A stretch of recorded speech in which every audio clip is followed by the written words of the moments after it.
जय श्री श्याम भक्तों, आज हम माघ मास के दूसरा अध्याय का श्रवण करेंगे। बोले विष्णु भगवान की जय। श्रीमन नारायण नारायण नारायण, लक्ष्मी नारायण नारायण नारायण। राजा के ऐसे वचन सुनकर तपस्वी कहने लगा कि राजन, भगवान सूर्य बहुत शीघ्र उदय होने वाले हैं, इसलिए यह समय हमारे लिए स्नान का है, कथा का नहीं। सो आप स्नान करके अपने घर को जाओ और अपने गुरुजी वशिष्ठ जी से इस महात्म को सुनो। इतना कहकर तपस्वी सरोवर में स्नान के लिए चले गए और राजा भी विधि पूर्वक सरोवर में स्नान करके अपने राज्य को लौटा और रनिवास में जाकर तपस्वी की सब कथा रानी को सुनाई। तब सुत जी कहने लगे कि महाराज, राजा ने अपने गुरु वशिष्ठ जी से क्या प्रश्न किया और उन्होंने क्या उत्तर दिया, सो कहिए। व्यास जी कहने लगे, हे सुत जी, राजा दिलीप ने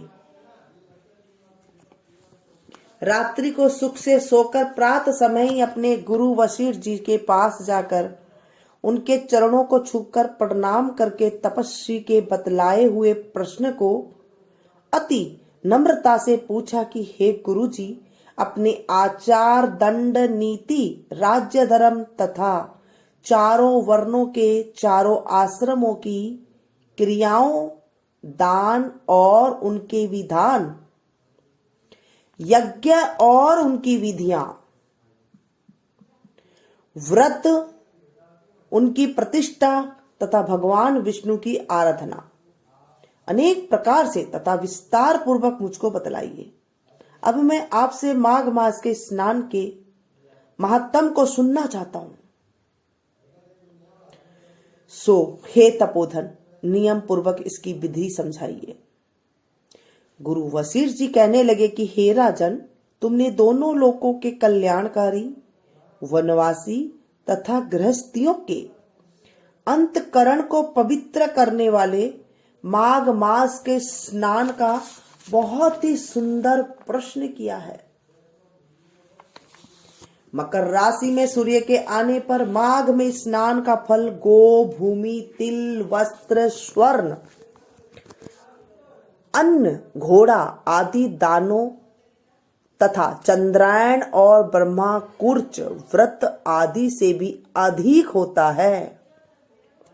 वैशाख तथा कार्तिक में जप, दान, तप और यज्ञ बहुत फल देने वाले हैं, परंतु माघ मास में इनका फल बहुत ही अधिक होता है। माघ में स्नान करने वाला पुरुष राजा और मुक्ति के मार्ग को जानने वाला होता है।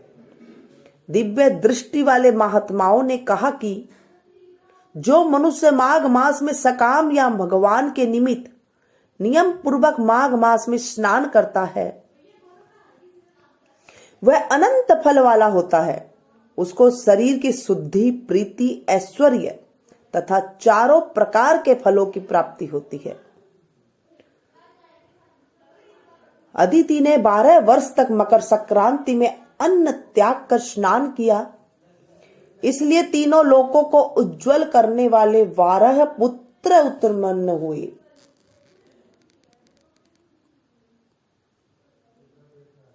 माघ में स्नान करने से ही रोहिणी, सुभगा, अरुंधति दानशीला हुई और इंद्राणी के समान रूपवती होकर प्रसिद्ध हुई। जो माघ मास में स्नान करते हैं तथा देवताओं का पूजन में तत्पर रहते हैं, उनको सुंदर स्थान, हाथी और घोड़ों की सवारी तथा दान को द्रव्य प्राप्त होता है और अतिथियों से उनका घर भरा रहता है और उनके घर में सदा वेद ध्वनि होती रहती है। वह मनुष्य धन है जो माघ मास में स्नान करते हैं, दान देते हैं तथा व्रत और नियमों का पालन करते हैं और दूसरों पुण्यों के क्षीण होने से मनुष्य स्वर्ग से वापिस आ जाता है। परंतु जो मनुष्य माघ मास में स्नान करता है वह कभी स्वर्ग से वापस नहीं आता। इससे बढ़कर कोई नियम, तप, दान, पवित्र और पाप नाशक नहीं है। भृगु जी ने मणि पर्वत पर विद्याधरों को यह सुनाया था। तब राजा ने कहा कि ब्राह्मण, भृगु ऋषि ने कब मणि पर्वत पर विद्याधरों को उपदेश दिया था, सो बतलाइए। तब ऋषि जी कहने लगे कि राजन, एक समय 12 वर्ष तक वर्षा न होने के कारण, सब प्रजा क्षीण होने के कारण संसार में बड़ी उद्विग्नता फैल गई। हिमाचल और विंध्याचल पर्वत के मध्य का देश निर्जन होने के कारण श्राद्ध, तप तथा स्वाध्याय सब कुछ छूट गई। सारा लोग विपत्तियों में फंसकर प्रजाहीन हो गया। सारा भूमंडल फल और अन्न से रहित हो गया। तब विंध्याचल से नीचे बहती हुई नदी के सुंदर वृक्षों से आच्छादित अपने आश्रम से निकलकर श्री भृगु ऋषि अपने शिष्यों सहित हिमालय पर्वत पर गए। इस पर्वत की चोटी नीली और नीचे का हिस्सा सुनहरी होने से सारा पर्वत पीतांबरधारी श्री भगवान के सदृश लगता था। पर्वत के बीच का भाग नीला और बीच बीच में कहीं कहीं सफेद स्फटिक होने से तारों से युक्त आकाश जैसी शोभा को प्राप्त होता था। रात्रि के समय वह पर्वत दीपकों की तरह चमकती हुई दिव्य औषधियों से पूरित किसी महल की शोभा को प्राप्त होता था। वह पर्वत शिखाओं पर बांसुरी बजाती और सुंदर गीत गाती हुई किन्नरियों तथा केले के पत्तों की पताकाओं से अत्यंत शोभा को प्राप्त हो रहा था। यह पर्वत नीलम, पन्ना, पुखराज तथा इसकी चोटी से निकलती हुई रंग बिरंगी किरणों से इंद्रधनुष के समान प्रतीत होता था। स्वर्ण आदि सब धातुओं से तथा चमकते हुए रत्नों से चारों ओर फैली हुई अग्नि ज्वाला के समान शोभायमान था। इसकी कंदराओं में काम पीड़ित विद्याधारी अपने पतियों के साथ आकर रमण करती हैं और गुफाओं में ऐसे ऋषि मुनि जिन्होंने संसार के सब क्लेशों को जीत लिया है, रात दिन ब्रह्मा का ध्यान करते हैं और कई एक हाथ में रुद्राक्ष की माला लिए हुए शिव के आराधना में लगे हुए हैं। पर्वत के नीचे भागों में जंगली हाथी अपने बच्चों के साथ खेल रहे हैं तथा कस्तूरी वाले रंग बिरंगे मुर्गों के झुंड इधर उधर भाग रहे हैं। यह पर्वत सदा राज, हंस और मोरों से भरा रहता है।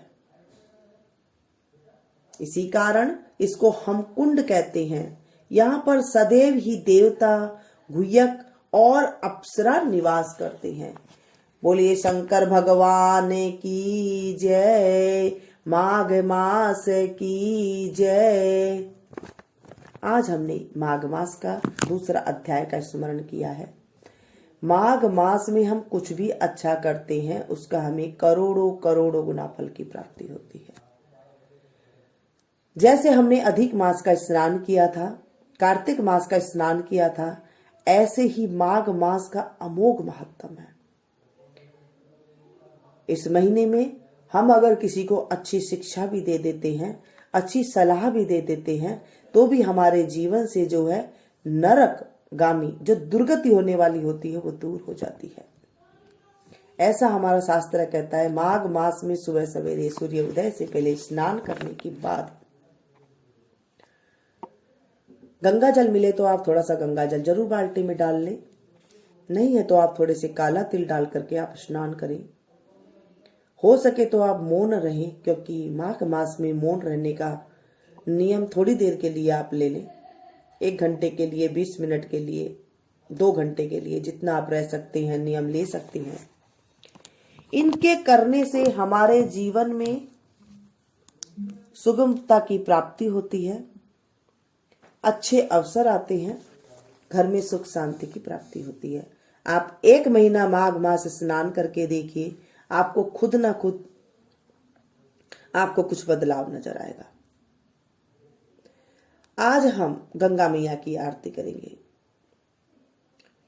बोलिए माघ मास की जय, आरती गंगा मैया की जय, माँ जय सुरसरी मैया की जय।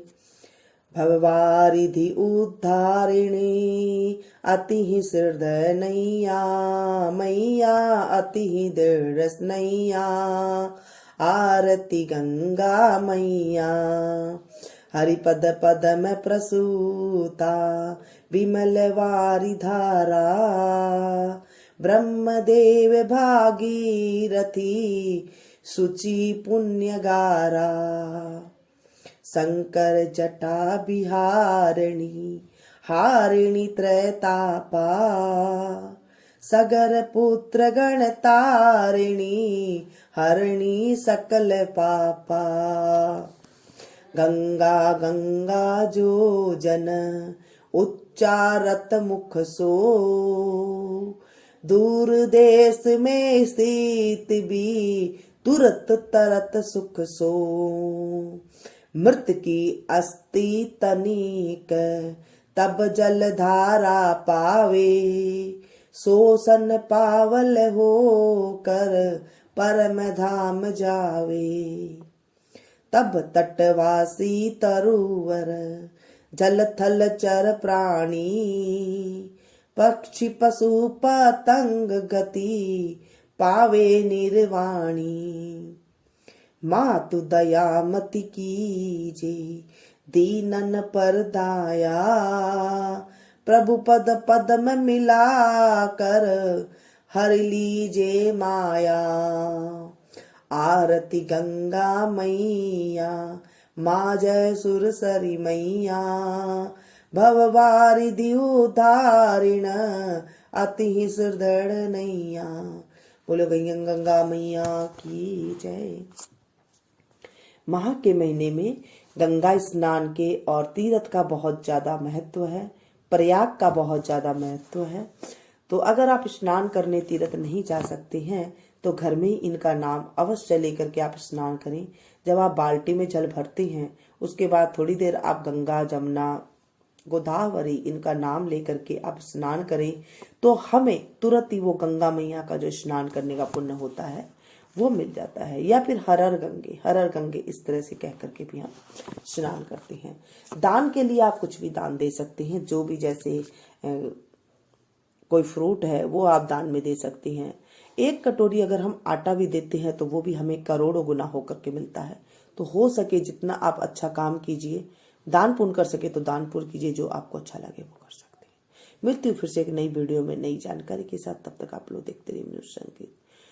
श्रीमन नारायण नारायण नारायण, भजमन नारायण नारायण।